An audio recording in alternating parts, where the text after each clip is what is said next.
Welcome to the Flight Club Podcast, a woman's guide to leaning out. We give you a behind-the-scenes look at business launch and growth through the stories of successful female entrepreneurs. Here's your host, Felina Hansen, founder and CEO of Hera Hub.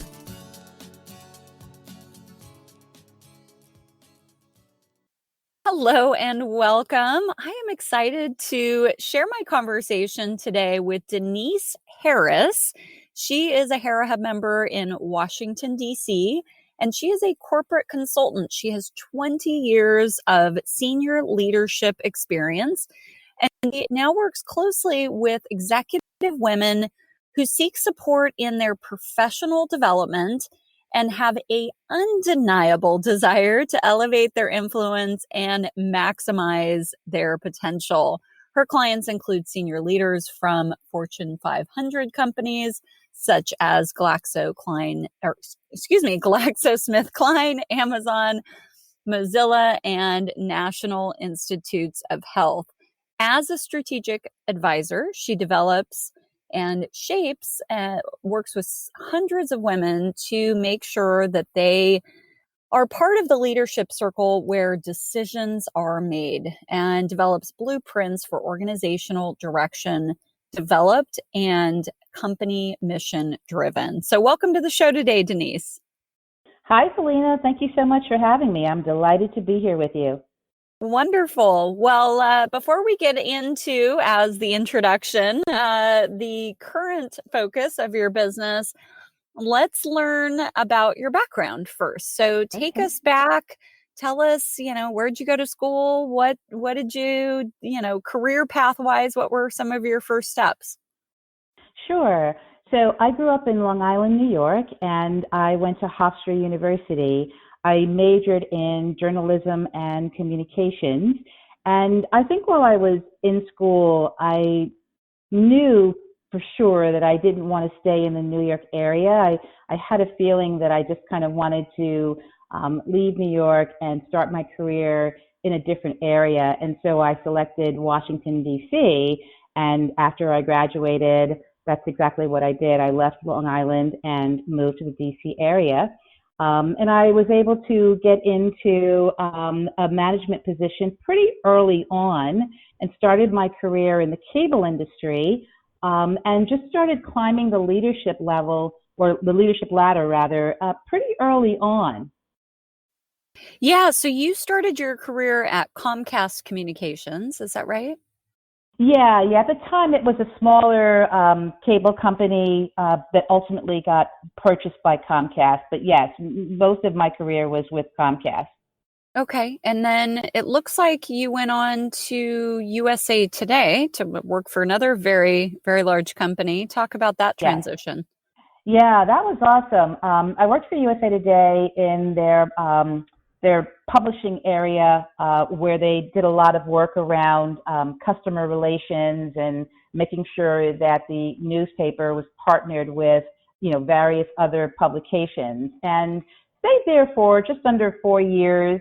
And it was a great opportunity to get to understand, the newspaper and the publishing industry. I really enjoyed it. Most of my positions I've been in at the leadership level. So it was always around, managing people, and really sort of inspiring and motivating people to do their best work. And that was an interesting time, right? I mean, that's really when this whole online world was really starting to scale, and being at a newspaper, that must have been interesting to see that shift and see a media company really have to engage the online community. Oh, very much so. And also to help the readers who had been so used to, kind of getting a hard copy of paper, sort of transition now to getting their information online, but also instantaneously, because, the paper was published like twice a day. But with online news, as you know, it was constantly being refreshed. So it was a big transition. It was really an interesting time. You're right about that. Yeah. So what was next for you? After I left USA Today, I worked at another communications company, and then ultimately went into commercial real estate technology. I stayed at the CoStar Group for just shy of 10 years, and then left there. I decided it was time to open up my own business. And so 4 years ago, I opened up my own executive coaching and corporate consulting practice.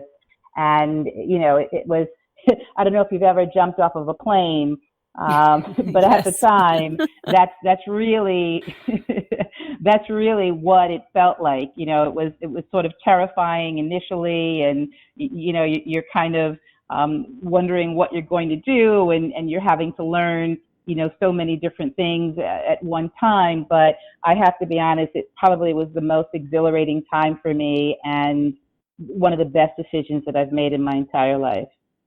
So I want to pause on that a bit, Denise, because this is kind of the crux of the podcast, is this decision to lean out and go out on your own. Was there anything happening in your personal life or in your corporate life that made that final push for you? Is it something also you'd been thinking about for a while? For me, Selena, I think I had reached a plateau. I looked around and just decided that the job was no longer fulfilling. I just thought to myself, there's got to be more that I can do. And I also decided that I wanted to take more control of my own life. There's a saying by Rumi. It says, what you seek is seeking you. And I felt like I wanted to be in charge of my time. I felt like I wanted to be much more creative in terms of what I was doing on a day-to-day basis. And I also knew that I wanted to work with other women who were ambitious, but somehow were struggling with finding balance in their life. Yeah, that's great. So let's get into your business. Tell us exactly what you do, and we've alluded to it, but go into more detail and who you work with. Yeah, happy to do that. So I help senior executive women advance their career. And oftentimes women come to me when they're getting a senior level promotion and they're going through a transition, and they want to find out, how do I show up as the best version of myself? I take women beyond the classic sort of problem-solving skills and work closely with them to help them raise their level of self-awareness, manage their overthinking, and really find more compassion for themselves.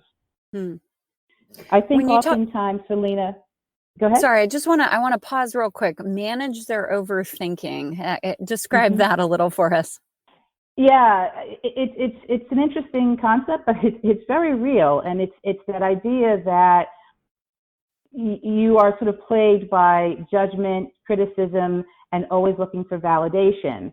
And so, something happens in your work life, or maybe even in your personal life, and you're just ruminating over it to the point where it can become destructive. Because what it does is it gets you to be stuck in place when you're thinking about things too much, and so you're not moving yourself forward.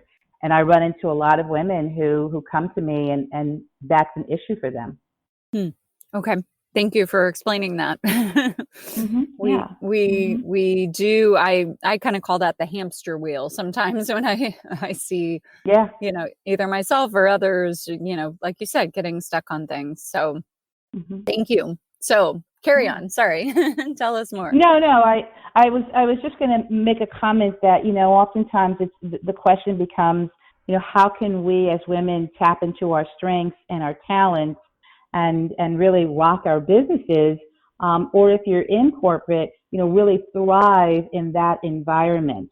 And so I just wanted to make that point that sometimes, women need support in really tapping into, their transferable skills and just tapping into what they do best. Yeah, absolutely. Well, we are supporting so many people, so many, friends, family, community. We're oftentimes, the one giving. And so being able to step back and really look at things objectively and get support is so critically important. Yes, Very true. Great. Mhm. And do you work with your clients one-on-one mostly, Denise? Yeah, I do. I work with my clients one-on-one. A lot of times they have the option to come in and see me. I'm a Hera Hub member, as you know, and as you Yeah. mentioned. Yeah. But I also use, Zoom video. And I do from time to time do workshops. I get invited to many of these corporations to come in and do like a group cohort, for their directors or their VPs, on topics like influencing strategies or, communication strategies, or really just leadership development. Yeah, absolutely. And you've worked with some very large companies. Maybe talk Mhm. about case study, so to speak, or anything you'd like to share, maybe giving us a specific example. Yeah, absolutely. When I work with women, when the organization has called me in, sometimes it's because there's sort of this concept out there about women having to have a better executive presence, Mm. which I when I ask for a clear definition so that I can kind of understand where the leader is coming from, there's always sort of mixed responses to that. But essentially, when I'm called into any of these corporations, there are three keys that I work with women specifically on. Number one, it's around standing out. Mm. Learning strategies and ways to differentiate themselves from others within the organization. Um, Number two, it's around, I like to say, be powerful and prepared, not pretty and perfect. And a lot of that is really just showing up with confidence and, allowing your voice to be heard. And then the third key is really around investing in yourself, and sometimes that is, working with an executive coach, and other times it may be, taking a different course, learning something new. I have a recent client from one of those corporations that you mentioned, who really was trying to tighten up her communication skills, and so she ended up taking an improv course.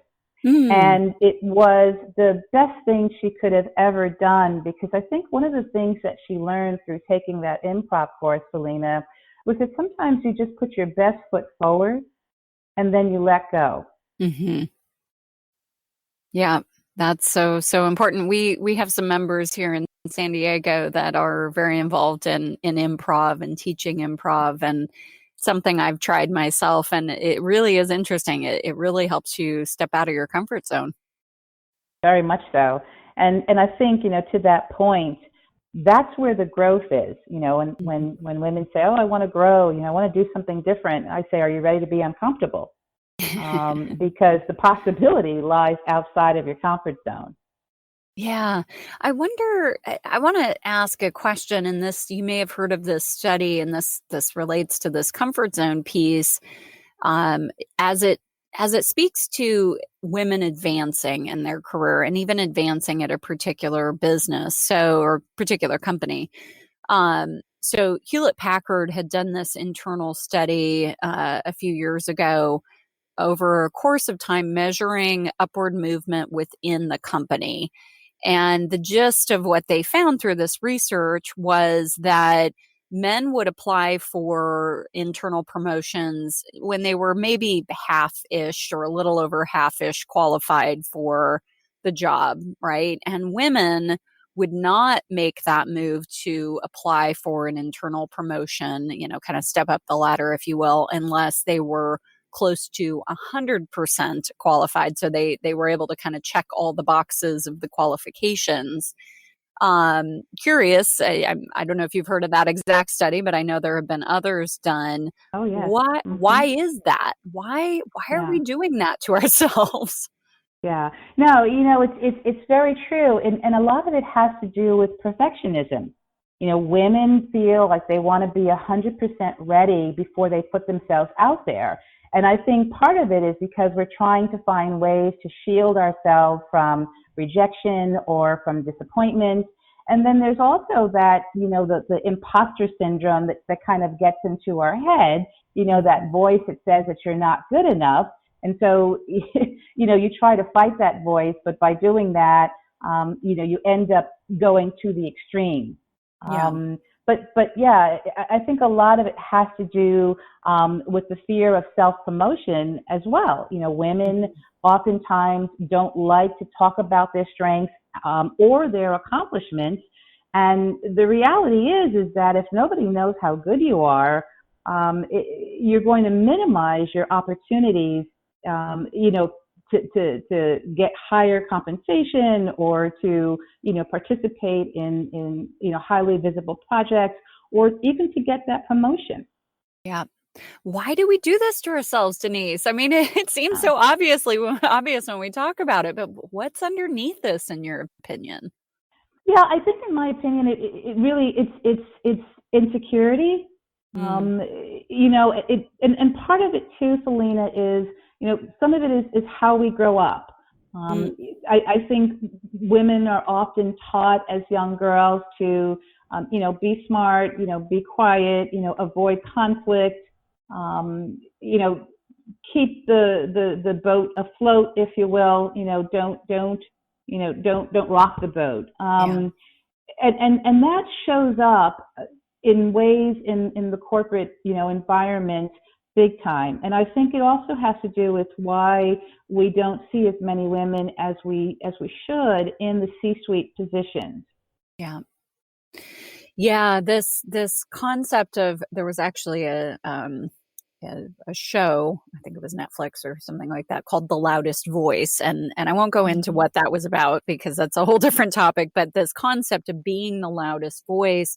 I even go to, so I've been out of corporate. Well, I was never really in corporate. I worked for startups, but I've been out of working for somebody else for 16 years. But I see this in board positions that I'm in, even. Yeah. Hmm. I'm on two different nonprofit boards, one of which is very startup related, and there's 12 board members and only two women, yeah, out of that. And Yeah. sometimes I sit back and I just observe some of the gentlemen on the board, great, great guys. They are the loudest voice. I mean, they literally will Mhm. talk over you.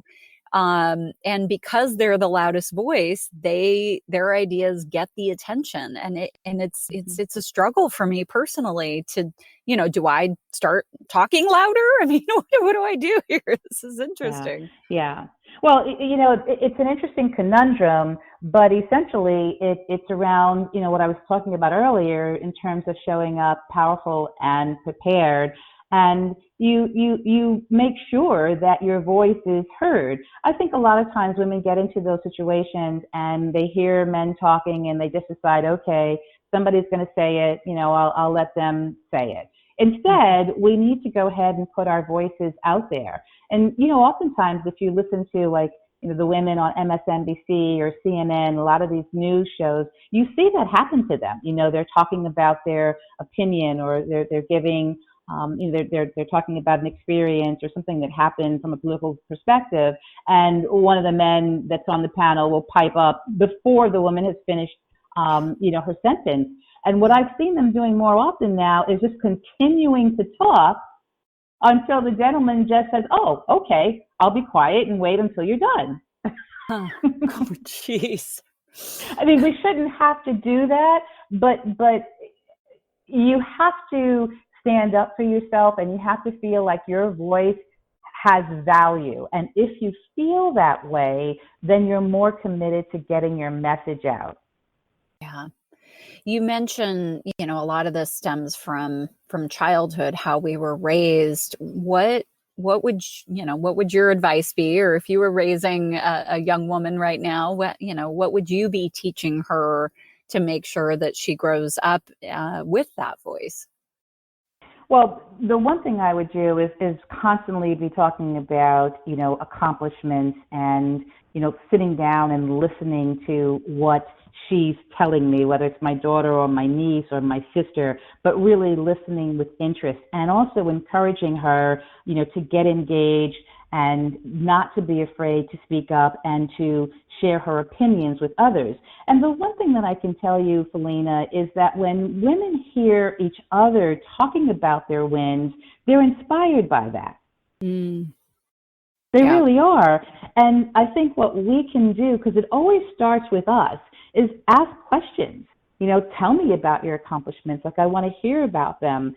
Tell me about what you're doing and what you're working on. And when we ask each other those types of, intuitive questions and really stop to listen, that sort of gives us this silent permission, if you will, to feel comfortable about expressing ourselves, expressing our points of views, and most importantly, expressing our achievements.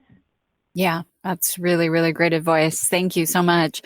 Well, Denise, what are some of the things that you're looking forward to in your business as you continue to grow?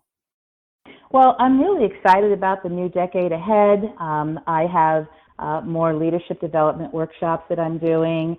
I'm also working on an online program because it really helps to reach women from an international perspective. And then I've got a book that I've been working on. And so my goal is that before we get to the half-year mark in 2020, that I will have completed it. So I'm excited. That's great. Do you have a title for your book yet? I don't have a title for it yet. I want to write more chapters, but it will be something around women being fearless, and taking bold action, and what happens when you do that. Because there's something on the other side when you decide to be fearless. There's more deliciousness in life waiting for you when you decide that, I'm going to make a decision, I'm going to just go for it. And once you can kind of get through that gap of being nervous and anxious about it, there's a lot of good stuff. So I haven't quite decided the the title just yet, but it'll have something to do with that. I love it. Can't wait. Awesome. Well, Denise, if our listeners want to get in touch with you, what's the best way for them to do that? Oh, I welcome any of your listeners to join me on LinkedIn at Denise Harris. My tagline is the corporate ally. I put lots of curated information out on LinkedIn. I've got a forum there called Level Up Leadership for Executive Women. So if anyone wants to reach me, I'm on LinkedIn. Perfect. Awesome. Thank you so much for your time, Denise. Oh, it's my pleasure, Felina. Thank you so much for having me, and thank you for all that you do as well. Thank you for joining this week's episode of Flight Club, sponsored by Hera Hub. We look forward to sharing more success stories with you soon.